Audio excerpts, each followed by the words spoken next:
Voice of Indonesia. Dari Indonesia untuk dunia. SW 3325 kHz. Streaming www.voinews.id. Pendengar Voice of Indonesia dari Indonesia untuk dunia, senang rasanya saya Dora menyapa Anda kembali dan kali ini dengan program Halo Diaspora yang bekerja sama dengan IDN Global. Dan kali ini narasumber saya adalah Bapak Tunggul Tobing, Ketua IDN Global Chapter Kanada. Dan kami akan ngobrol-ngobrol nih tentang bagaimana diaspora Indonesia di Kanada dan ada kabar baik apa saja nih dari diaspora Indonesia di Kanada. Dan sudah tersambung melalui Zoom dengan Bapak Tunggul Tobing, Ketua IDN Global Chapter Kanada. Jadi kita sapa saja langsung. Halo, apa kabar nih Ito Tunggul? Halo, selamat pagi Ito Dora. Kabar baik di sini, semoga kabar baik di Indonesia, khususnya di Jakarta. Kabar baik juga nih di sini. Dan penjelasan sedikit nih untuk para pendengar kami mungkin nggak paham ya kalau kita panggil Ito begitu ya. Karena kalau sesama Batak nih supaya lebih akrab tuh biasanya panggilnya Ito nih. Jadi jangan kaget nih mendengar kita ya kenapa kita manggilnya Ito nih. Betul nggak nih? Betul, dan senang banget itu bisa pakai kata Ito lagi di negeri orang. Jadi Ito itu mungkin untuk pendengar adalah mirip-mirip Mbak kali ya. Kalau di bahasa Indonesia atau di bahasa Jawanya. Iya, Mbak untuk perempuan dan Mas untuk laki-lakinya ya. Iya. Nah, iya. Betul. Enaknya kalau bahasa Batak, Ito itu bisa dipertukarkan antara laki dengan perempuan ya. Nah itu dia serunya. Jadi kita udah jelasin dulu nih ya sedikit tentang promo dulu ya tentang kebudayaan Batak nih untuk pada para pendengar kita. Tapi kita nggak cuma ngobrolin soal kebudayaan Batak, tapi kebudayaan Indonesia nih yang juga diperkenalkan oleh teman-teman dan sahabat diaspora di Kanada. Dan kita mau tahu nih kabar teman-teman diaspora di Kanada seperti apa nih Ito Tunggul. Ya, terima kasih. Mungkin sedikit flashback dulu mengenai Kanada kali ya, karena barangkali Kanada ini kurang dikenal kali di Indonesia. Berbeda mungkin orang mengenal Amerika Serikat atau Inggris atau Prancis gitu ya. Nah, jadi Kanada ini sebetulnya bisa dibilang istilahnya adalah sleeping giant. Kenapa sleeping giant? Negara ini dari segi luas itu terbesar kedua di dunia. Mungkin banyak yang belum tahu ya. Nah, dan terletak tentunya di benua Amerika, posisinya itu di atasnya Amerika Serikat dan dikawal oleh mungkin 3 samudera. Di sebelah timurnya Samudra Atlantik, sebelah baratnya Samudra Pasifik, sebelah atasnya utaranya itu Samudra Antartika dan di bawahnya selatan itu Amerika. Nah, penduduknya nggak banyak, hanya sekitar hampir 37 juta jiwa ya. Dan kota-kota besarnya mungkin para pendengar sudah tahu lah. Toronto itu adalah pusat perdagangan, kota terbesar di Kanada. Ibu kota negaranya adalah Ottawa, kota besar lainnya adalah Vancouver, Calgary, Edmonton, Montreal. Nah, Kanada ini kalau saya nggak salah ingat sudah 3 kali menjadi tuan rumah Olimpiade. Dan nanti 2026 akan menjadi salah satu tuan rumah Piala Dunia ya, sepak bola. Nah, kemudian diaspora Indonesia itu tersebar di berbagai kota yang sudah tadi saya sebutkan ya. Paling besar itu ada di Toronto, di Vancouver, di Calgary, Montreal, Ottawa, dan beberapa kota lainnya, termasuk juga misalnya Edmonton. Nah, juga mungkin banyak yang belum tahu, kalau Indonesia punya 17.000 pulau, Kanada itu pulaunya lebih banyak lagi. Seingat saya itu 50.000 lebih pulau ya, dan tentunya suhu di Kanada itu sangat-sangat ekstrim kalau winter ya. Ada beberapa tempat yang bisa sampai di bawah 50 atau di bawah 60 derajat Celcius. Nah, kalau di Toronto sendiri kalau sudah winter itu kadang-kadang kita bisa sampai minus 30-an derajat ya. Nah, yang juga menarik mengenai Kanada itu adalah ini negara yang sangat multicultural. Barangkali teman-teman bisa lihat juga ya. Kalau misalnya melihat kabinet Justin Trudeau yang baru datang ke Jakarta minggu lalu itu ya. Yang paling ganteng ya. Perdana Menteri Kanada itu harusnya datang lebih cepat supaya dia bisa ikut nonton basket kan. Iya, betul. Malah dia kasih oleh-oleh itu jersey ya, jersey Kanada sama Presiden Jokowi. Coba kalau dia datang 2 hari sebelumnya bisa sama-sama nonton basket, Pak Jokowi kali pakai jersey itu ya. Itu fansnya banyak sekali itu di Indonesia. Iya, nah, jadi kebetulan dia itu kan datang bersama dengan Menteri Perdagangan Internasional. Beberapa hari sebelum datang ke Jakarta, kebetulan saya punya kesempatan bertemu dengan Menteri Perdagangan, namanya Mary Eng. Nah, waktu itu juga sempat saya sampaikan, wah, semoga sekali ini Kanada lebih serius membina hubungan khususnya perdagangan dan ekonomi ya dengan Indonesia, karena kita lihat fokus Kanada selama ini lebih cenderung ke negara-negara lain ya. Tapi kita juga senang kemarin itu dia khusus datang ke Jakarta ikut KTT ASEAN Kanada, dan kalau saya nggak salah ingat dia mengatakan menempatkan satu orang trade representative khusus untuk Indonesia atau untuk ASEAN dengan lokasi di Jakarta. Itu sebuah kabar baik karena saat ini ya mungkin sedikit cerita mengenai perdagangan, lebih besar ekspor Kanada ke Indonesia ketimbang ekspor Indonesia ke Kanada. Nah, kebetulan kebutuhan Indonesia itu kan banyak ya dari Kanada, misalnya seperti potas itu bahan untuk pupuk, kemudian juga soybean, kedelai ya kalau saya nggak salah itu juga banyak diimpor dari Kanada. Mudah-mudahan nanti akan semakin lebih berimbang lah ya. Nah, multicultural, banyak pendatang dari berbagai negara, dan kabinet Justin Trudeau itu sendiri ada berapa orang itu? Ada sekitar 10 orang sekarang dari 35 menteri itu yang imigran dari Arab Saudi, dari Mesir, dari Pakistan, India, macam-macam deh. Ya mudah-mudahan kapan-kapan mungkin generasi berikutnya sudah ada diaspora Indonesia bisa semakin menempati jabatan politik di pemerintahan Kanada. Amin, Itu amin, amin. harapannya. Ya. Lalu untuk diaspora di Kanada sendiri tadi disampaikan sudah ada banyak ya di berbagai kota besar di Kanada nih. Rata-rata memang berprofesi sebagai apa nih itu di sana? Oh, jadi banyak. Jadi jumlah diaspora kita itu sebetulnya tidak terlalu besar dibandingkan kalau di diaspora Indonesia misalnya di Singapura atau di Asia ya. Di sini tuh dari sensus 2021 itu yang disebut Indonesian origin itu ada 26.000 orang ya. Hanya ada 26.000 orang, berarti itu paling tinggi hanya sekitar 1% dari total population yang 37 juta tadi. Nah, mereka itu bekerja di berbagai sektor. Ada yang menjadi engineer, ada yang menjadi nurse, ada yang menjadi accountant, ada yang di perbankan, ada yang menjadi investor, macam-macam lah. Ada juga yang di perdagangan ya, dan di service industry. Jadi diaspora Indonesia itu bekerja di berbagai bidang di sini. Dan tentunya tergabung dalam perkumpulan di IDN Global Chapter Kanada begitu ya? Ya, jadi sebetulnya mungkin juga sedikit berbeda dengan di negara lain. Kalau diaspora atau IDN itu yang di Kanada itu baru berdiri kurang dari 2 tahun yang lalu. Nah, tapi itu sebetulnya komunitas Indonesia itu di berbagai kota yang saya sebutkan tadi itu sudah membentuk organisasi komunitas setempat ya, baik dari segi etnik, dari segi budaya tadi ya, mungkin dari yang punya persamaan agama gitu ya. Jadi banyak sekali di berbagai kota, termasuk yang juga menonjolkan budayanya. Ya. Jadi kita tetap melanjutkan organisasi-organisasi tersebut. Nah, IDN-nya itu adalah merekatkan ya. Kita itu menjadi fungsinya mengkonek para komunitas tadi ini sehingga bisa bersama-sama saling kenal kan. Tadinya sebelum ada IDN itu mungkin agak susah mengenal orang Toronto mengenal yang di Edmonton atau orang Calgary mengenal yang di Ottawa. Nah, tapi dengan adanya paguyuban ini kita connect the dots dan kita juga expand opportunities-nya ya. Dan untuk pertama kalinya waktu setelah kita terbentuk itu malah IDN itu bisa menyelenggarakan Imlek se-Kanada secara online. Dan ini saya rasa paling unik karena setahu saya belum ada negara lain yang saat itu sudah pernah melakukan Imlek bersama.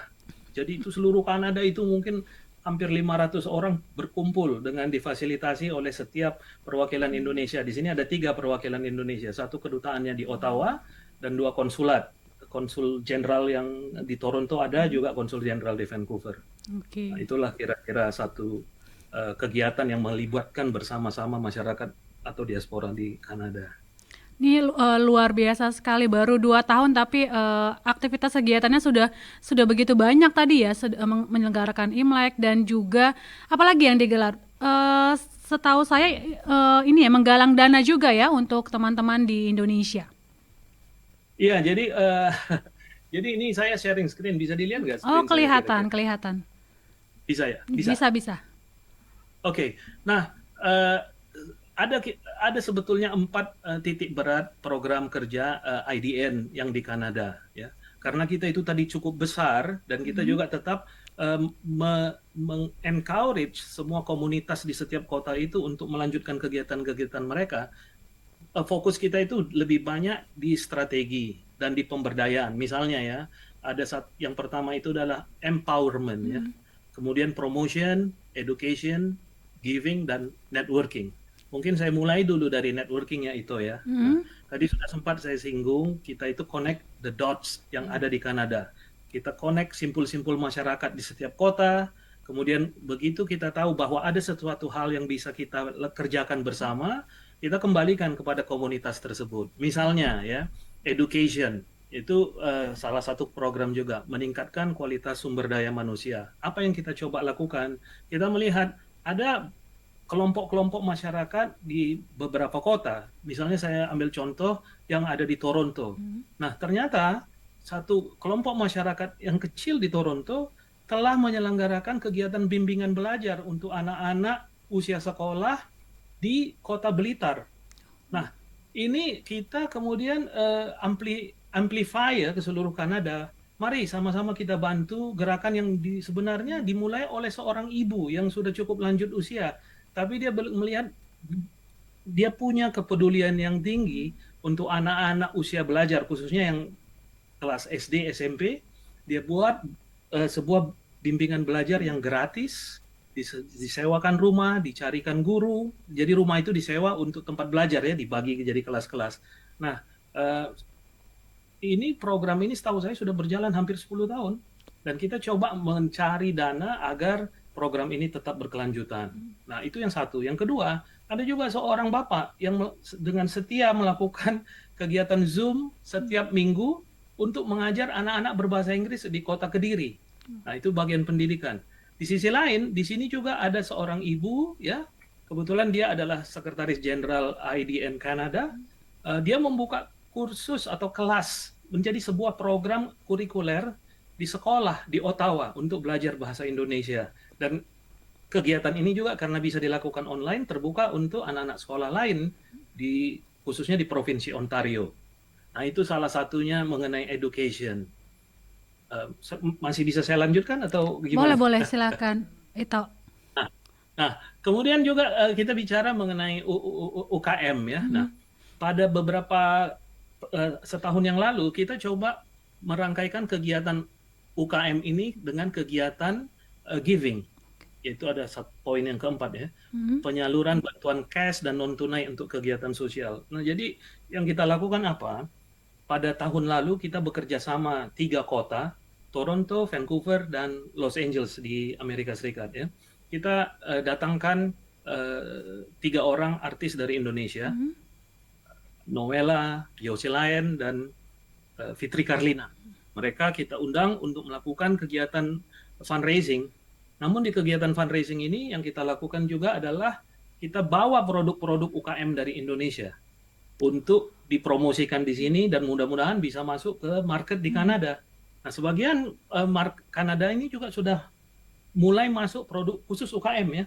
Nah, jadi yang kita lakukan adalah dari hasil malam dana ini, dana yang terkumpul itu kita bawa kembali ke Indonesia dalam bentuk sumbangan. Jadi dari malam dana itu kita bisa mengumpulkan uang yang kita serahkan salah satunya kepada sebuah yayasan yang khusus mengurus anak-anak dan ibu yang terlantar. Anak-anak ini anak-anak jalanan yang ada di Bali. Ya. Nah, yayasan ini namanya Bali Street Moms. Pengelolanya seorang ibu dari New Zealand malah ya. Dan yayasan ini ada di kota Bali gitu. Ternyata di yayasan ini dari informasi terakhir yang saya terima sudah menampung hampir 80 orang ibu dan anak di shelternya. Nah, apa yang kita lakukan? Kita kemudian menyampaikan informasi ini kepada sebelum sumbangan ini diserahkan, kita sampaikan informasi ini ke seluruh teman-teman di Kanada. Oke, masih ada yang mau ikut menyumbang? Banyak yang menyumbang. Kemudian kebetulan saya ke Indonesia, saya juga ajak Ibu Christina Aryani, beliau anggota DPR. Ayo mari sama-sama kita serahkan sumbangan ini ke sana. Saya juga ajak Ibu Sekjen Dusi ketika itu ya, IDN Global untuk ikut. Bahkan juga kita sampaikan informasi ini kepada Mabes Polri, dan Mabes Polri dengan senang hati mengirimkan banyak sekali ibu-ibu polisi wanita mendampingi ke yayasan ini. Kenapa? Karena itu juga satu bentuk kepedulian, perlindungan untuk ibu dan anak ya dari negara. Nah, mudah-mudahan ini bisa terus membawa impact bukan hanya kepada yayasan tersebut, tapi barangkali untuk yayasan yang melakukan kegiatan sejenis di Indonesia. Tentunya juga harapan kami dari diaspora Kanada, kalau ada diaspora yang sedang berlibur ke Bali, jangan lupa mampir aja ke sana. Bawa sumbangan, bawa buku, bawa ya macam-macam lah ya. Jadi kegiatan itu sekali lagi itu ada enam panti asuhan, panti jompo, shelter tadi yang kami galang dana dan salurkan ke Indonesia. Alor, Jakarta, Gunung Putri, di Banyumas ya. Nah itu kita sumbang ke sana. Nah itulah antara lain contoh-contoh kegiatan yang sudah kita lakukan selama ini. Di kampung kita belum ya? Di kampung kita pernah sebetulnya. Pernah ya? Kampung kita Sumatera Utara maksudnya. Iya betul. Kalau masih ingat ya, dulu itu ada gempa Sinabung ya. Iya. Gunung Sinabung itu meledak, erupsi ya. Erupsi. Itu mungkin itu 10 tahun yang lalu, kurang 10 tahun yang lalu. Itu langsung saat itu juga kita gerakkan dana, pas waktu itu ada kegiatan namanya Bona Tahun. Oh, Bona Tahun. Nah, Bona Tahun ini kegiatan awal tahun Iya ya. betul, pesta awal tahun. Tapi itu juga lucu, kan lucu dalam arti karena kita itu melibatkan begitu banyak diaspora, kegiatan Bona Tahun itu justru dihadiri lebih banyak yang bukan orang Batak. Dan itu kan satu keindahan ya, jadi sebuah keindahan bahwa Bona Tahun itu bukan jadi Bona Tahun itu adalah menjadi semacam pesta budaya orang Indonesia yang dinamakan Bona Tahun di Toronto. Nah waktu itu kita sumbang untuk ke Gunung Sinabung, jadi sudah juga. Oh sudah juga ya. Sudah juga. Walaupun melalui Bona Tahun ini, Bona Tahun khusus marga tertentu memang yang terkumpul dari suku Batak yang ada di Kanada. Sorry, apa pertanyaan? Tolong diulangi. Tadi itu Bona Tahun khusus marga tertentu di Kanada atau memang kumpulan seluruh suku Batak yang ada di sana? Oh, kumpulan seluruh Batak. Kumpulan seluruh Batak. Saat itu adalah Bona Tahun yang di Toronto. Nah, jadi menurut catatan saya itu ada 2 perkumpulan Batak di Kanada ini. Satu Batak yang di Toronto, satu Batak yang di Vancouver. Dan jarak kedua kota ini penerbangannya minimal 5 jam itu. Waduh, keren luar biasa. Ini sharing gambar ya Toh ya? Nah ini ketika itu kita sedang menyerahkan sumbangan itu ke Bali Street Moms itu. Nah jadi ini anak-anaknya dan beberapa orang ibu. Nah waktu itu saya didampingi oleh teman-teman dari Mabes Polri dan juga dari Dinas Sosial dari Kota Madya Bali ya, Kota Bali. Dan di sini ada kelihatan Ibu Lucy ya. Ini Ibu Lucy dan Ibu Christina. Dan yang di tengah ini yang bule ini adalah Ibu Kim Far, pengelolanya. Pengelolanya ya. Ini yang di Bali Street ya. Oh ini dengan para Polri ya. Polwan. Harapan kita sebenarnya maunya ada satu direktorat khusus ya. Mudah-mudahan ada dari Mabes Polri yang dengar, mudah-mudahan ada satu direktorat khusus yang akan menangani perlindungan perempuan dan anak di Indonesia. Karena kalau saya nggak salah ketika kami menyerahkan sumbangan itu belum ada khusus direktorat untuk itu. Apalagi kalau kita memakai standar Kanada ya, perlindungan terhadap ibu dan anak itu sangat diistimewakan di sini. Kalau di Kanada memang ada khusus ya di sana untuk kepolisian ya? Mengalami kekerasan ya. Itu anak-anak itu malah menjadi bisa diambil oleh negara jika anak-anak itu mengalami kekerasan di dalam rumahnya. Kalau untuk perempuannya juga ada? Tadi agak Untuk breaking out. untuk perempuannya, untuk ibunya juga ada perlindungan khususnya. Ada. Bahkan ya mungkin agak melenceng sedikit ya. Mm-mm. Kalau kita melihat misalnya ada kasus perceraian di sini, hukum Kanada itu berpihak kepada perempuan. Oke. Itu view-nya ya, Mm-mm. sangat berpihak kepada perempuan. Jadi misalnya ada perceraian, kemudian katakanlah hanya suaminya yang bekerja, Mm-mm. istrinya nggak Mm-mm. bekerja. Negara itu berhak memerintahkan perusahaan tempat suami bekerja bahwa gajinya itu yang Mm-mm. pertama itu harus diserahkan kepada istri, Wow, prioritasnya. luar biasa ya. Ya, Dan iya. mungkin urusan harta gono gini jadi lebih banyak ke istri ya. Ya kita ini kalau laki-laki kadang-kadang bercanda itu kalau cerai di Kanada ya bangkrut lah. Oh, bangkrut ya. Justru jadi bangkrut kalau cerai di Kanada. Ya, Berarti memang tingkat perceraian di sana sedikit kali ya. atau tidak kawin Atau mungkin ya. tidak kawin mungkin, benar sekali. Dan Iya. tadi ada produk. Nah, oke, jadi produk Nah, tadi. iya. Nah, ini salah satu juga yang tadi menjadi bagian dari pokok program Mm-mm. kita. Nah, ini itu bisa lihat, ini hanya dua contoh dari produk UMKM. Ini kebetulan dari Malang yang sudah masuk ke Kanada dan kita akan Oke. semakin tingkatkan import dari Indonesia agar ini bisa menempati shelter-shelter apa namanya? Mm-mm. eh, yang saya lost word. Ini bisa masuk ke supermarket maksudnya Oke. gitu ya. Nah, karena saat ini pemasaran produk ini masih agak terbatas, tapi seiring dengan perkembangan waktu dan Mm-mm. semakin banyaknya orang yang mengenal produk Indonesia, ya mungkin dalam waktu yang tidak terlalu lama lagi ya, ini akan semakin membanjiri supermarket di Kanada. Ya.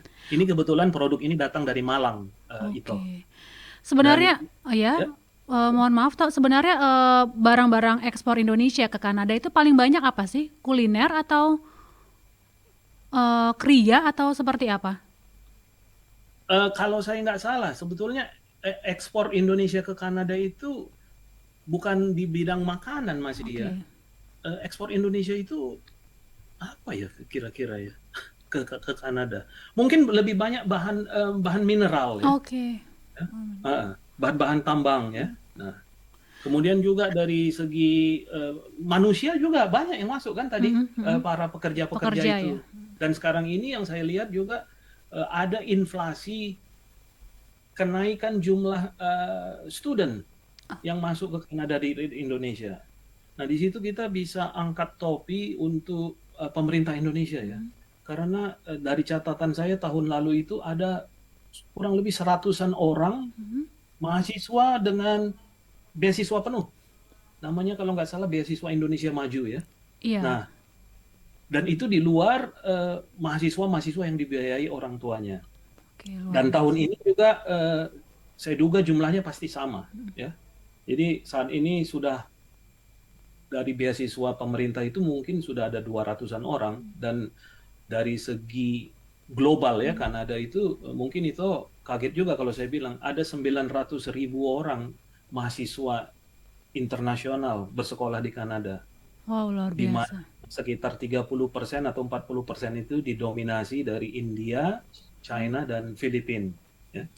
Nah, jadi eh, perlu juga mungkin ini ya mungkin jadi kabar baiknya juga salah satunya adalah kalau mereka ini lulus di Kanada, pemerintah Kanada itu memberi kesempatan kerja antara 6 bulan sampai 3 tahun working permit sehingga mereka juga bisa kerja langsung mempraktekkan ilmunya di bidangnya ya.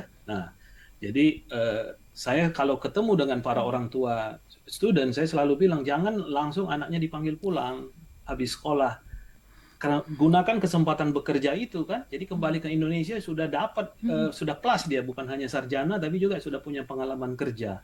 Karena ini yang bisa mempercepat transformasi kemajuan ya, pengembangan sumber daya manusia Indonesia kembali ke Indonesianya gitu ya. Dia bisa membawa impact juga. Nah ini jarang kan, rasanya nggak ada negara di dunia ini yang memberi kesempatan kerja kepada student-studentnya. Iya.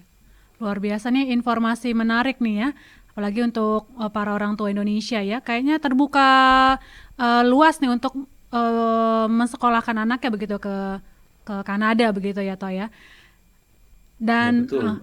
dan balik lagi soal tadi nih sudah diekspor ya dari Indonesia ini untuk jenisnya ini cemilan lah ya kalau bisa dibilang ya, ini dari Ya, inilah jackfruit ya benar. sama Saya nggak tahu ini, saya kasih lihat ini juga salah satu contoh. Kok bisa kelihatan nggak ya di kamera ya? Sorry ya, oh nggak bisa. nggak Ini kopi, kelihatan. Oh ini kopi, kopi. kopi dari kebaca nggak ya? Nggak kelihatan Toraja. sih. Toraja. Ya ini kopi Toraja ini. Oh, Nah, bukan sih di Kalang ya dari kampung kita ya. saya ada kopi, tapi nggak sama saya Nggak saat tahu ini. ya. Ada kopi justru dari, kalau saya nggak salah dari Dari Dolok mana? Sanggul itu, Dolok Sanggul kopi luwak ya, Oh, kopi luwak. kopi luwak Nah, dari Dolok Sanggul luar biasa. ya belum pernah tahu kan? Nah, Belum pernah tahu. Dan ini ya. gimana nih, Tok, respon masyarakat Kanada sendiri terhadap kayak seperti tadi ya, dari cemilan, dari kopi Indonesia, dan dari kuliner-kuliner yang lain yang diekspor dari Indonesia ke Kanada. Respon masyarakat di sana seperti apa?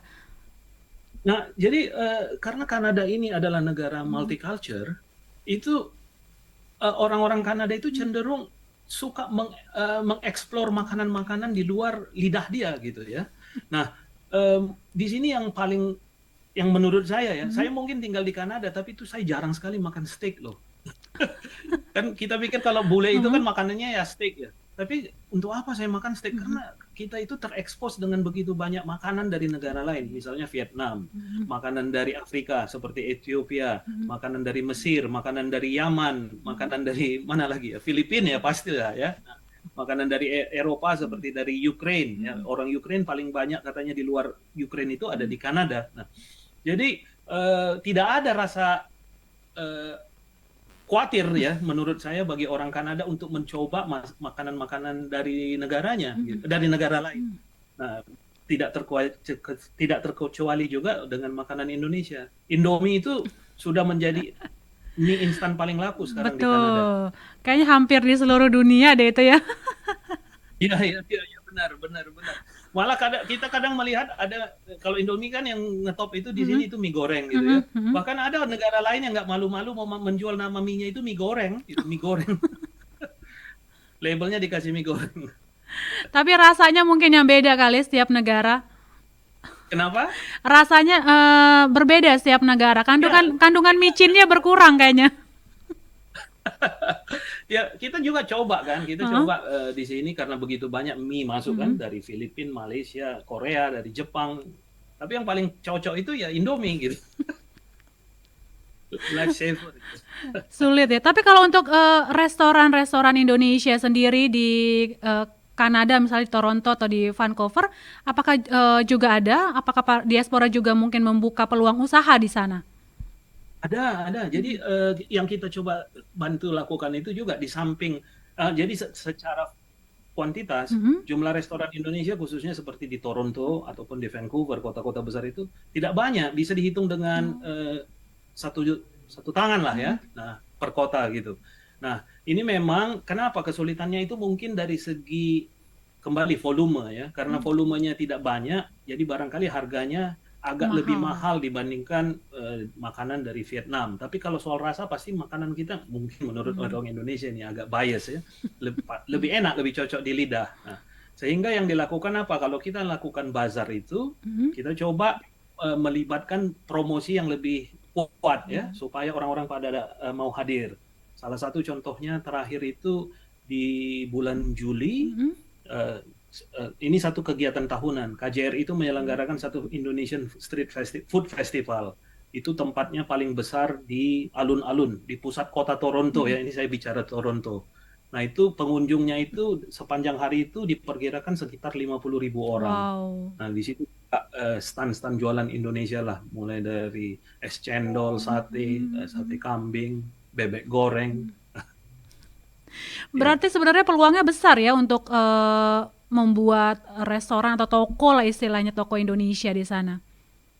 Ya, kalau toko Indonesia sudah ada di Oh, sini sudah ya, ada. khusus jual makanan-makanan Indonesia. Nah, kalau untuk restoran ya memang kita harap semakin hari Mhm. semakin banyak gitu. Mhm. Memang di situ dibutuhkan endurance ya, harus tahan gitu ya, setahun, 2 tahun, 3 tahun. Nah, tapi kita lihat Betul, sudah ada betul. beberapa restoran yang bisa bertahan hampir 5 tahun, 6 tahun gitu, dan Hmm. pengunjungnya lumayan cukup Hmm, banyak hmm, gitu. hmm. Tapi jangan kita bandingkan dengan Indonesia yang sangat mudah ya. Kalau saya pulang Iya, ke Indonesia itu terkadang saya jadi gaptek. Karena hanya dengan telepon aja sudah bisa udah pesan sampai makanan ya. di mana saja gitu. Di sini nggak bisa begitu. Oke, oh di sana belum ada semacam di sini aplikasi-aplikasi pengantar makanan ya? Nggak ada yang pakai motor Oke. gitu ya. Mungkin karena cuaca juga kali ya. Hanya pakai mobil aja, dan itu biasanya pun karena kotanya kan cukup besar Mhm, ya mhm. Toronto itu. Jadi tidak, istilahnya kalau misalnya toko makanannya itu restorannya ada di Tangerang, ya dia Mhm. nggak akan antar yang Iya, pesan dari Bekasi gitu. terlalu jauh. Ongkos kirimnya justru lebih mahal nanti dibanding ongkos harga makanannya Ya ya. bisa lebih mahal, bisa lebih mahal. Jadi kita sudah dikondisikan di Mhm. sini untuk bisa masak gitu. Jadi kalaupun mau makan ya masak makanan Oke. Indonesia, atau kita datang ke rumah teman, atau kita undang teman ya. Dan ya begitulah. Atau Buk potluck, oh potluck ya, betul, orang betul, Indonesia betul. kumpul bawa makanan masing-masing.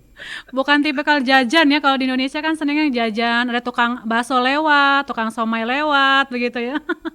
Iya betul betul betul ya, kalau kita mau jajan ya kita pulang ke Indonesia lah. Oke, tapi, melihat, itu berarti memang sebenarnya peluangnya besar, tapi memang, butuh tadi endurance ya, ketahanan. Karena juga pemerintah sendiri ini ada program Indonesia Spice Up the World ya, untuk memperkenalkan, kuliner Indonesia begitu di masyarakat internasional. Ya betul betul, Mhm, dan mudah-mudahan itu kita harapkan akan menyentuh ke Kanada suatu saat ya. mhm, Kita juga dengar seperti itu, dan ya barangkali bisa dibantu juga ya. Contohnya seperti kalau sedikit kembali ke UMKM yang mhm, kami tahu juga, pihak Bank BNI dan mhm, BRI ya, dan Bank Indonesia yang ada di New York itu juga sangat aktif membantu eh, pemasaran dan meningkatkan promosinya produk-produk mhm. UMKM tersebut. Nah, cuma yang saya lihat tantangannya adalah menjaga mutu ya, Ya, kualitas betul. produksi tersebut. Nah, yang Tap kita coba lakukan juga adalah tadi kembali kepada program IDN mhm, Kanada. Jadi di samping kita giving, mhm. kita juga meminta UMKM yang kita kurasi, yang dibawa ke Kanada itu membantu UMKM yang juniornya ya. Jadi let's say mereka punya teknologi yang sudah bagus untuk pengepakan ya. Contohnya kayak produk tadi yang dari Kanada itu, Mhm. produk yang kita bawa masuk yang chips itu, Kanada itu kan kita harus bisa membuat packagingnya itu stand Iya, out misalnya. Supaya orang langsung ambil gitu mhm, ya di lemarinya mhm. supermarket itu. Di samping itu juga dia harus tahan beberapa lama kan, Mhm, dan ingredients-nya juga harus dibuat, dan betul. karena Kanada ini dua bahasa, jadi labelnya juga harus dalam bahasa Perancis dan bahasa Oke. bahasa Inggris. Nah, ini kita minta bantuan kepada para UMKM yang sudah bisa go global tadi Mhm, masuk ke Kanada. Ini adik-adikmu yang masih perlu dibantu ini tolong dibantu ya. Jadi mereka juga giving-nya ada gitu. mhm. Karena kita pun berharap bahwa jadi programnya itu tidak murni Iya, harus profit bagi UMKM yang di Indonesia, tapi mereka juga bisa memberi impact kepada betul. Mhm. sekelilingnya. Sama juga nanti hasil penjualan ini kalau ada profitnya, kita kembalikan ke ya Mhm. melalui yayasan-yayasan tadi gitu. Jadi terus berkelanjutan ya, muter terus nih ya, nggak berhenti di situ saja. Dan Maunya mau nanya juga nih Tok, ini, tertarik juga nih untuk UMKM begitu ya, untuk tembus mhm. pasar Kanada itu sulit nggak sih misalnya dalam segi, mungkin kan ada, prosedurnya dan juga aturan-aturannya, karena kan setiap negara pasti, punya peraturan sendiri begitu ya, standarnya sendiri. Ya, jadi kita juga cukup angkat topik Mhm, kepada perwakilan Indonesia di sini ya, mhm, konsulat jenderal, kedutaan, cukup sering sebenarnya menyelenggarakan kegiatan online mhm, dengan pelaku UMKM di Indonesia untuk memberitahu apa sih persyaratan yang dibutuhkan untuk sebuah produk bisa masuk ke Kanada. Apalagi, nah kenapa? Karena agak ketat ya. Kalau kita di Indonesia kan enak ya, mau buka warung ya buka warung buka aja di aja. depan garasi bisa gitu ya. Kalau di sini kan nggak seperti itu. Bahkan kadang kita kita ini suka Mhm, menyelenggarakan kegiatan festival budaya. Nah, kalau setiap kali kita mengikuti kegiatan festival budaya, kita itu bukan hanya menampilkan budaya, tapi mhm, juga mau mempromosikan makanan. mhm, Jadi kalau teman-teman ini mau jual makanan, dia harus mengikuti safety standard di Kanada, health standard ya. suhu makanannya harus bagaimana, penyimpanannya di mana, harus pakai sarung tangan, yang menyediakan makanan nggak boleh juga yang mengurusin pembayaran misalnya ya. Nah, itu tadi kembali ke produk yang mau masuk harus ada kontennya itu apa gitu. Mungkin di Indonesia juga sudah mulai ya bahwa kandungan gulanya berapa, karbohidratnya, sodiumnya dan sebagainya macam harus dibuat. Nah, ya yang seperti itulah kurang lebih dan termasuk yang menjadi challenge itu adalah karena volumenya itu mungkin karena disesuaikan dengan jumlah penduduk Kanada itu yang tidak sebesar Indonesia. Indonesia mungkin sekarang udah 300 juta ya itu, hampir ya. Nah, Hampir. kita di sini hanya 37 juta, jadi hanya berapa itu, 1/10 ya. Enggak ya, 30 per 300. Iya, 10%-nya lah ya, hampir 10%-nya. Nah, di samping itu ongkos logistiknya cukup mahal. Jadi mestinya sih kalau saya melihat pemerintah harus lebih berani mengeluarkan anggaran untuk subsidi ya, untuk promosi. Terkadang kita lihat itu kopi dari, pernah saya masuk ke supermarket, saya lihat kopi dari Vietnam itu dijual itu per sachet-nya ya, per sachet-nya jadinya itu nggak sampai $1, hanya 50 sen. 50 sen itu kalau dalam uang rupiah kita itu hanya 6.000 rupiah per sachet. Mungkin hampir sama jadinya dengan harga merek-merek tertentu di Indonesia ya. Itu sudah masuk ke Kanada loh. Kalau produk Indonesia kayak kopi yang saya bawa ya ini tadi kan, ini mungkin sekitar $20-an ini gitu. Jadi nggak bisa bersaing. Nah, kita harus benar-benar orang Indonesia ini harus benar-benar sangat cinta produk Indonesia, produk Indonesia. Nah, jadi mungkin ya dalam setahun atau 2 tahun itu pemerintah harus lebih banyak membantu dalam arti keluar uang untuk membantu subsidi supaya produk Indonesia ini lebih bisa mature ya, bisa menguasai market. Ya itulah kira-kira. Wah, jadi sebenarnya memang kalau adalah peluang itu ya kalau kita mau coba begitu untuk para UMKM untuk melakukan ekspor begitu ke Kanada. Dan tadi juga udah disebut nih ngobrolin soal seni dan budaya. Tadi udah ada tampilannya nih, tampilan gambarnya tadi nih Tok nih. Mana tadi ya? Bentar ya. Pertunjukan ya, sedang ada pertunjukan. Ah iya. Ini pertunjukan. Nah, jadi ini waktu itu ini mungkin kalau bisa dilihat ya. Waktu itu ini adalah kegiatan pengumpulan dana itu yang kita serahkan kepada 6 panti itu ya. Salah satunya ini orang-orang Indonesia lagi senang nari ini. Dan ini mungkin kalau kelihatan di tengah itu adalah Noella ya. Noella sedang mengajak orang Maumere, dan ini yang di belakang ini adalah di sini ini adalah yang saya lingkari ini adalah Rio Selain. Nah, kalau itu lihat ini itu layar besar itu waktu itu tahun 2019 diaspora Indonesia juga melakukan kegiatan Maumere di tarian massal ini, flash mob. Jadi di belakang ini ada ribuan orang ini mengikuti flash mob berbagai suku bangsa di pusat kota Toronto ini. Nah, ini boleh nanti coba dicari deh di YouTube, yang viewernya sudah 2 juta orang, dan saya sih kita bisa berbangga lah sebagai orang Kanada. Rasa-rasanya ini adalah flash mob Maumere terbesar di luar Indonesia, ya, yang pernah ada. Dan yang mengikuti itu adalah bukan hanya orang Indonesia. Bisa nanti, cuma kalau saya tayangkan video kali akan patah-patah kali ya. Nah, ini kalau kelihatan di latar belakangnya ini panggungnya, terus sampai ke belakang itu, di belakang ini adalah mall itu ya. Jadi istilahnya satu blok ini orang ikut menari semua itu.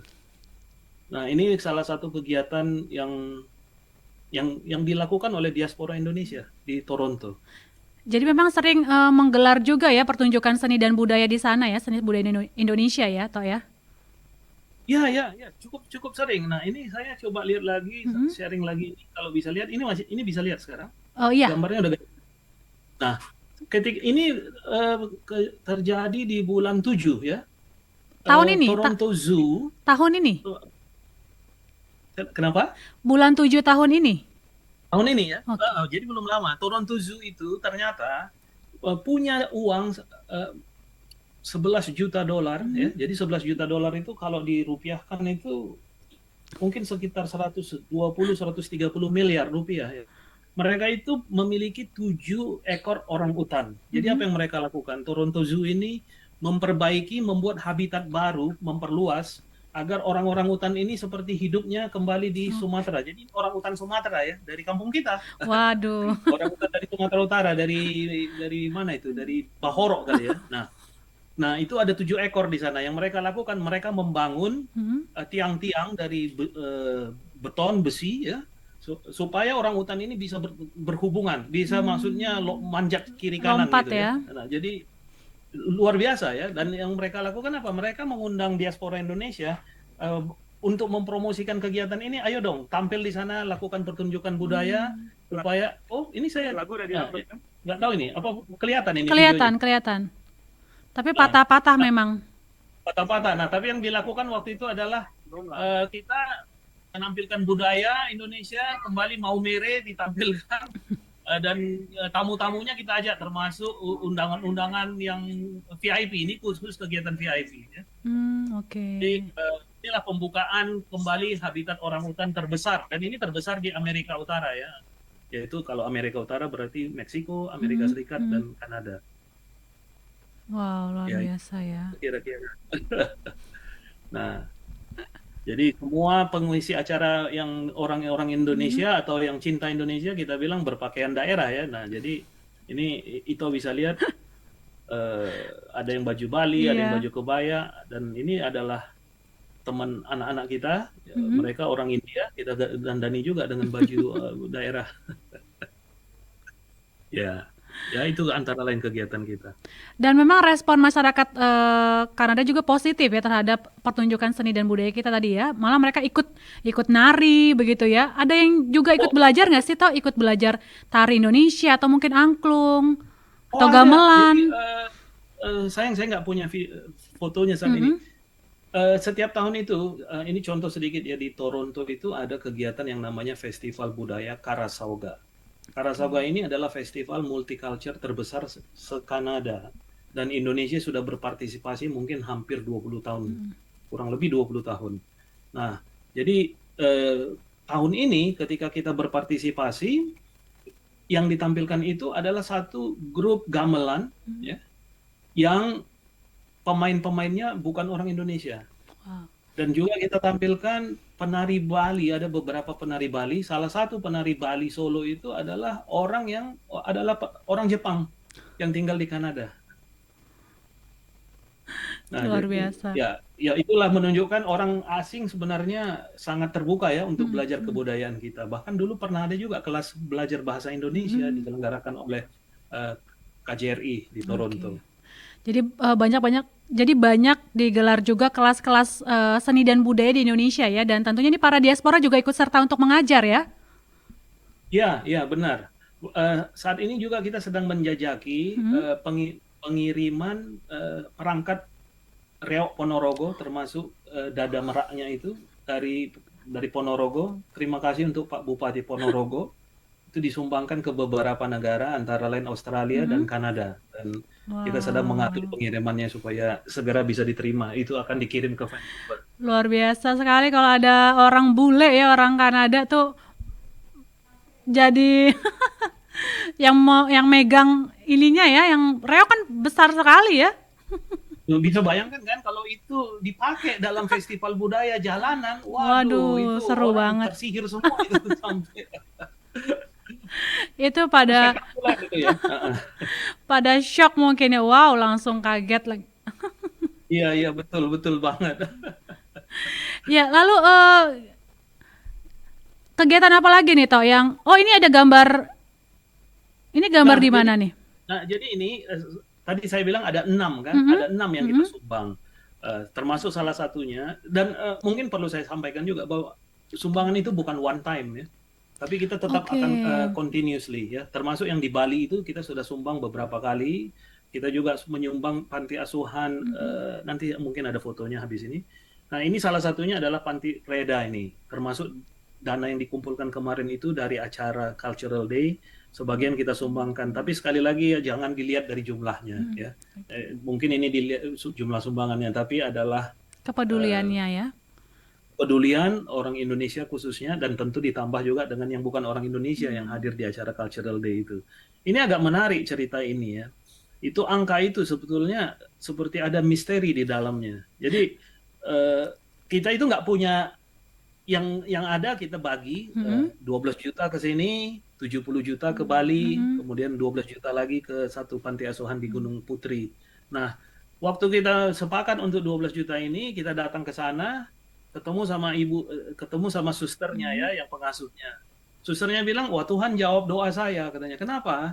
Karena waktu sebelum kami datang memberi sumbangan itu, atap salah satu ruang pertemuan mereka itu bocor, Aduh. ya.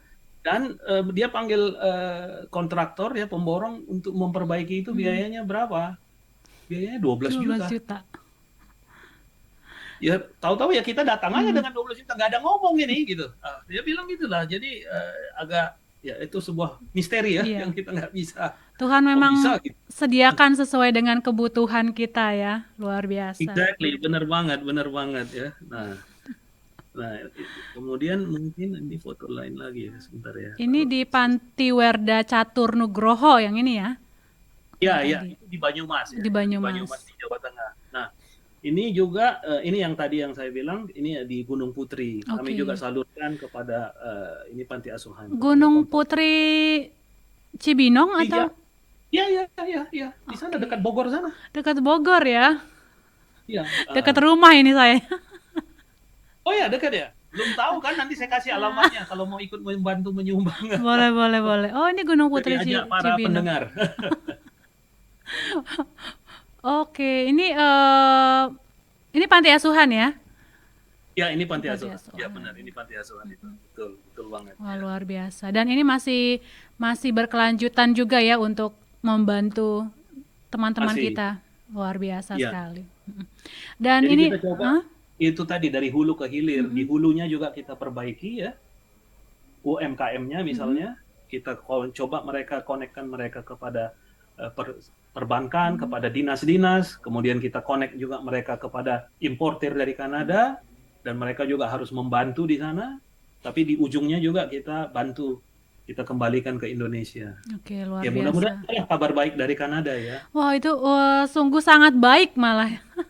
Dan luar biasa sekali ini jadi menginspirasi nih ya, menginspirasi kami justru di tanah air sudah lakukan apa ya untuk untuk Indonesia di tanah air. Karena teman-teman warga negara Indonesia diaspora sudah lakukan banyak justru yang mungkin belum tentu bisa kami lakukan kalau kami di tanah air. Ini luar biasa sekali ya teman-teman di sana. Ito. Ya, terima kasih ya. Ya, jadi kita memang mencoba untuk membantu memberi sesuatu kepada Indonesia ya. Mudah-mudahan ya sedikit banyak adalah impact-nya, dan kami juga berharap bukan hanya Kanada, tapi teman-teman di berbagai diaspora di berbagai negara juga tidak mesti harus ke yayasan-yayasan tersebut ya, tapi apapun bisa kita lakukan. Betul. Kita kan senang juga, bangga sekali kita menjadi orang Indonesia sekarang. Iya, dan kami juga bangga nih ya punya teman-teman diaspora di sana yang masih terus ingat nih dengan Indonesia dan teman-teman di sini nih. Luar biasa. Salam untuk teman-teman di sana ya, Tok ya. Waduh, saya jadi terharu nih ya. Disampaikan, terima kasih banyak. Terima kasih atas kesempatan berbicara dengan diaspora Indonesia di Kanada. Terima kasih dan semoga sehat selalu di sana, dan kapan-kapan kalau ke tanah air mungkin bisa berkunjung nih ke RRI ya. Siap, dan kami juga siap kalau misalnya ada para diaspora yang bisa membantu mempercepat semua yang kita ceritakan tadi. Kalau mereka ke Indonesia, boleh nggak saya minta mereka mampir di RRI? Barangkali bisa jadi narasumber atau apa. Betul. Karena berbagi ilmu, informasi dan segala macam yang tentunya belum tentu bisa kita dapatkan ya kalau tidak bertanya langsung dengan narasumber yang memang sehari-harinya di sana begitu kan. Itu lebih akurat nih informasinya. Siap. Nanti kita kirimkan beramai-ramai. Terima kasih untuk waktunya. Sehat selalu. Silahkan dilanjut kegiatannya. Terima kasih ya Ito ya. Salam buat teman-teman di studio. Terima kasih. Salam kembali. Ya, pendengar Voice of Indonesia, terima kasih.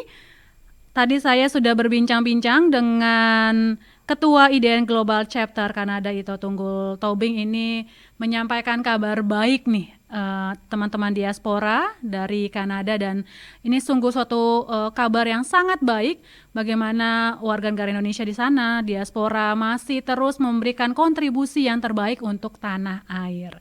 Dan semoga ini menggugah kita semua ya untuk memberikan yang terbaik, apapun itu ya pendengar ya, sekecil apapun pemikiran, bahkan kalau bisa juga perbuatan bisa kita lakukan untuk negeri kita tercinta. Sampai jumpa di program selanjutnya Halo Diaspora. Voice of Indonesia, dari Indonesia untuk dunia. SW 3325 kHz, streaming www.voinews.id.